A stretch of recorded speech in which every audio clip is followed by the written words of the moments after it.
Baik, Assalamualaikum warahmatullahi wabarakatuh. Saya Nadla Nada Zuhaira dengan NIM G00231123 dari kelompok A1 akan mempresentasikan laporan praktikum anatomi blok 2.1 Genito Uropoitika.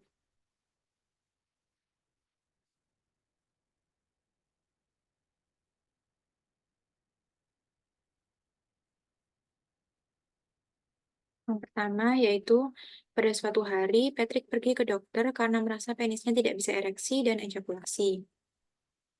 Baik, yang pertama, yang A, jelaskan mekanisme ereksi dan ejakulasi. Jadi, secara besar ereksi, yang pertama ereksi itu adalah kontraksi otot dari penis. Nah, bagaimana mekanisme ereksi? Jadi, yang pertama, penis menerima stimulus ini bisa berupa penglihatan, suara, bau, ataupun stimulus psikis. Kemudian, stimulus ini diterima oleh reseptor aferen dari nervus dorsalis penis. Selanjutnya diterima pada sistem syaraf pusat yang di sebelah sini oleh nervus interomediolateral nucleus cornolateral medulla spinalis. Kemudian diterima oleh nervus parasimpatis segmen sakral 2 sampai sakral 4 di sini. Selanjutnya diterima oleh reseptor eferen nervi erigantes. Kemudian diterima oleh efektor berupa relaksasi otot polos corpus cavernosum. Kemudian dilatasi dari arteri helicinae yang mengakibatkan cavernae terisi darah. Selanjutnya tunika albugenia terekang dan vena yang menembus tunika albugenia terjepit. Kemudian terjadi ereksi yaitu panjang dan diameter penis bertambah. Bisa dilihat di sini yang pertama penis seperti ini pada saat relaksasi, kemudian dia mulai swollen, yaitu arteri halisinanya terisi, mengisi cavernae, kemudian terjadi ereksi di mana penisnya ini menegang dan diameternya bertambah, diameter dan panjangnya bertambah. Selanjutnya adalah mekanisme ejakulasi. Ejakulasi ini sendiri adalah keluarnya air semen dari penis. Jadi ejakulasi ini terdiri dari emisi dan ejakulasi. Emisi ini adalah pengisian air semen sendiri, kemudian keluarnya air semen dari penis adalah ejakulasi. Jadi pertama, bagaimana terjadi ejakulasi ini? Yang pertama adalah kulit glans penis atau ductus deferens dari penis ini menerima stimulus, kemudian diterima oleh reseptor afferent nervus pudendus centrum. Kemudian masuk ke sistem syaraf pusat sama seperti yang tadi di nervus interomediolateral, cornolateral, medulla spinalis. Kemudian masuk ke nervus simpatis segmen lumbar 1 hingga lumbar 3. Di sini lumbar 1 hingga lumbar 3 efektor. Kemudian terjadi emisi, yaitu terisinya semen di penis. Nah, emisi ini pada saat emisi ini juga terjadi kontraksi dari ductus deferens, kemudian kontraksi sphincter vesica urinaria, kemudian kontraksi kelenjar vesikalis, dan kelenjar bulbouretra. Selanjutnya terjadi ejakulasi, yaitu keluarnya air semen dari penis. Di sini juga terjadi kontraksi dari musculus ischiocavernosum dan musculus bulbospongiosum. Kemudian juga ada kontraksi arteri helicinae. Selanjutnya yang B adalah jelaskan kelenjar-kelenjar yang bekerja pada saat proses ereksi dan ejakulasi serta fungsi kelenjarnya. Jadi yang pertama adalah vesicula seminalis yang di sini. Jadi vesicula seminalis sendiri adalah dua buah organ lobus yang terletak di posterior dari vesika urinaria. Kemudian di bagian medialnya sini terdapat ampula deferens, nanti tempat muaranya. Jadi vesicula seminalis ini menghasilkan sekret yang nanti akan menambahkan pada cairan semen. Selanjutnya sekret ini mengandung fruktosa untuk menutrisi sperma dan prostaglandin untuk motilitas dari sperma. Selanjutnya dinding vesicula seminalis ini nanti akan berkontraksi selama ejakulasi dan mendorong isinya masuk ke ductus ejaculatorius dan sperma akan keluar ke uretra. Selanjutnya, fungsi dari vesicula seminalis ini juga untuk mengkoagulasi semen setelah ejakulasi. Selanjutnya adalah kelenjar bulbouretra yang ini. Jadi, kelenjar bulbo-uretra ini terletak di dalam diafragma urogenital dan berada di bawah musculus sphincter uretra externum. Nah, kelenjar bulbo-uretra ini akan bermuara di uretra pars spongiosum di sini, sebelah sini. Kemudian kelenjar bulbo-uretra ini juga akan berhomolog dengan kelenjar vestibularis mayor pada wanita. Nah, sekret yang dihasilkan oleh bulbo-uretra ini yaitu berupa cairan mukus untuk pelumas saat berhubungan seksual. Selanjutnya adalah glandula prostat di sebelah sini. Glandula prostat ini terletak di antara kolon vesika dan diafragma urogenital. Kemudian kelenjar prostat ini difiksasi oleh ligamentum puboprostaticum.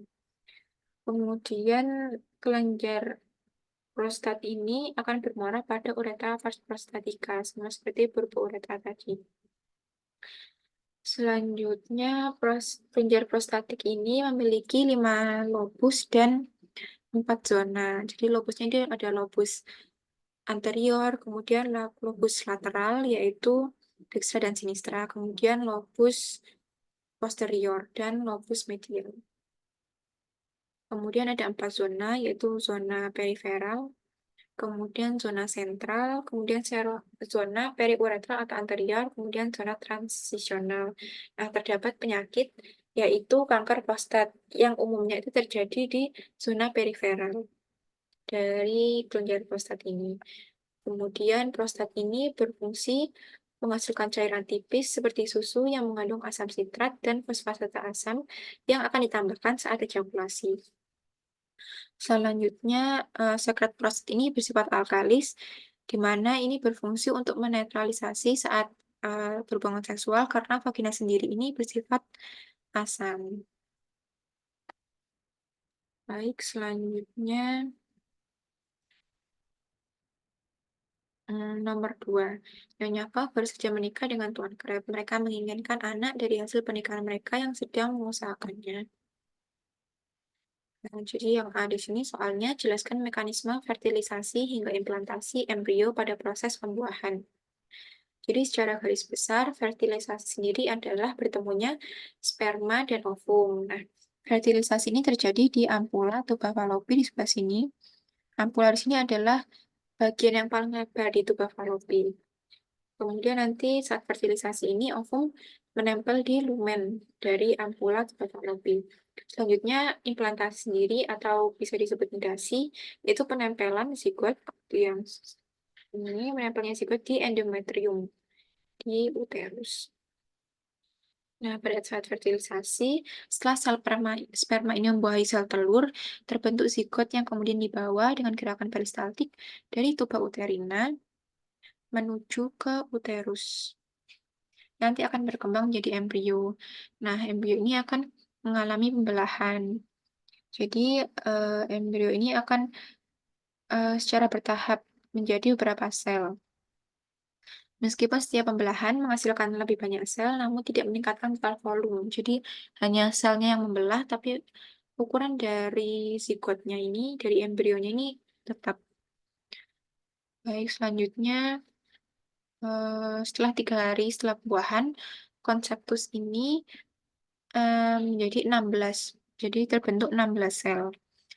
Mencapai uterus, dia akan pergi ke uterus, kemudian ya sel yang sebelumnya berkelompok secara longgar menjadi lebih padat dan terlihat massa padatnya.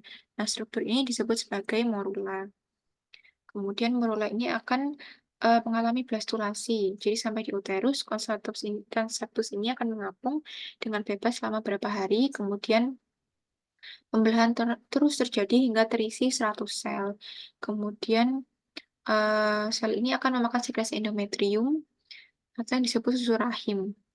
Kemudian bersamaan dengan lapisan uterus yang menebal. Jadi nanti sel ini akan mengalami pembelahan, sementara endometriumnya akan mengalami penebalan.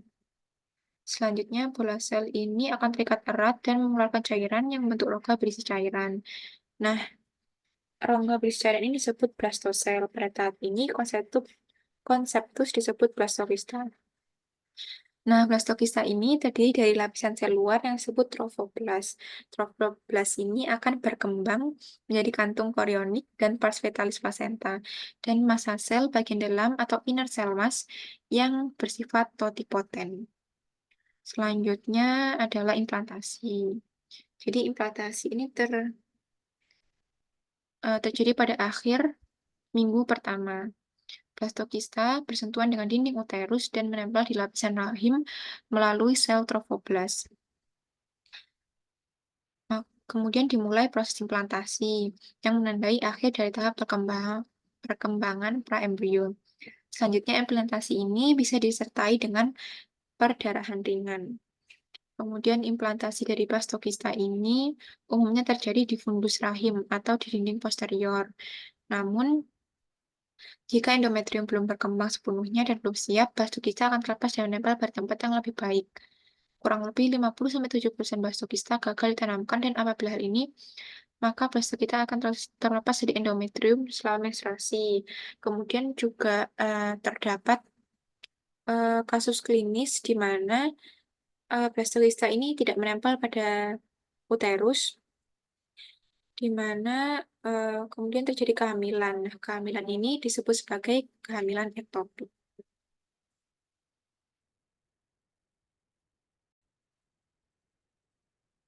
Baik, selanjutnya nomor 3. SpongeBob berobat ke dokter karena mengalami masalah saat buang air kecil atau PAK. Dia mengeluh pipisnya yang keluar sangat sedikit sejak 5 hari yang lalu. Yang pertama, yang A, jelaskan alur perjalanan urin pada traktus urinarius. Jadi yang pertama dari tubulus contortus, dari kapsula Bowman dan glomerulus. Jadi terjadi filtrasi dari glomerulus atau penyaringan. Nah, pada filtrasi glomerulus ini akan terbentuk urin primer yang mengandung air, glukosa, asam amino, garam atau ion organik, urea, dan zat lainnya. Kemudian lanjut ke tubulus contortus proximal di sebelah sini. Di tubulus contortus proximal ini terjadi reabsorpsi atau penyerapan kembali. Nah, di sini terjadi penyerapan kembali zat-zat yang masih berguna di tubuh. Contohnya glukosa, asam amino, ion organik seperti natrium, kalium, kalsium, sulfat, hidrogen fosfat. Kemudian pada umumnya semua glukosa akan diserap kembali. Kemudian terbentuk urin sekunder sampai di lempung Henle yang ascending. Kemudian garam natrium ini akan dipompa keluar dari tubulus apabila garam ini diperlukan oleh tubuh. Selanjutnya yaitu augmentasi atau pengendapan di tubulus contortus distal. Nah, di sini terjadi pengendapan zat yang tidak lagi diperlukan oleh tubuh. Kemudian zat yang dihasilkan adalah urin sesungguhnya. Nah, urin sesungguhnya ini mengandung urea, asam, amonia, serta metabolisme protein, zat yang berlebih dan zat yang berlebih seperti vitamin B, vitamin C, obat, hormon, dan garam mineral. Nah, kemudian urin ini akan masuk ke pelvis renalis. Sebelum ke pelvis renalis, tadi kan dari tubulus colectivus ini akan masuk ke papilla renalis, kemudian ke calyx minor, calyx major, baru ke pelvis renalis. Kemudian akan ke ureter, menuju vesika urinaria, kemudian akan ke uretra, dan ke ostium uretra, keluar dari tubuh. Selanjutnya adalah mekanisme proses berkemih. Nah, di sini dapat dilihat proses berkemih atau miksi.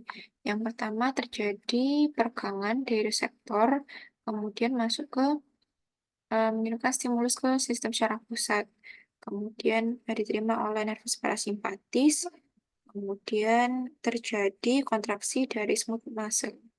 Kalau nggak salah namanya musculus detrusor. Kontraksi untuk mengeluarkan urin dari vesika urinaria. Kemudian di sini juga terjadi Ini sphincter internal dan juga eksternal sphincter ini berelaksasi untuk mengeluarkan vesika urinaria. Dan ini juga bisa dilihat pengaturan refleks dan volunter proses berkemih. Jadi ada pengaturan refleks dan volunter. Jadi yang pertama, kandung kemih terisi, menyebabkan reseptor tegang, kemudian diterima oleh syaraf simpatis, kemudian kandung kemih, otot di kandung kemih ini berkontraksi, kemudian sphincter uretra internal terbuka. Karena kandung kemih ini berkontraksi, terus jadi berkemih. Sementara di pengaturan volunteer ini ada korteks cerebri yang merangsang motor neuron menuju sphincter ureter eksterna. Kemudian sphincter ureter eksterna ini akan tertutup apabila motor neuron terangsang dan tidak berkemih. Jadi ini untuk memberhentikan kemihnya. Baik, sekian dari saya. Mohon maaf apabila ada yang kurang. Baik, terima kasih. Wassalamualaikum warahmatullahi wabarakatuh.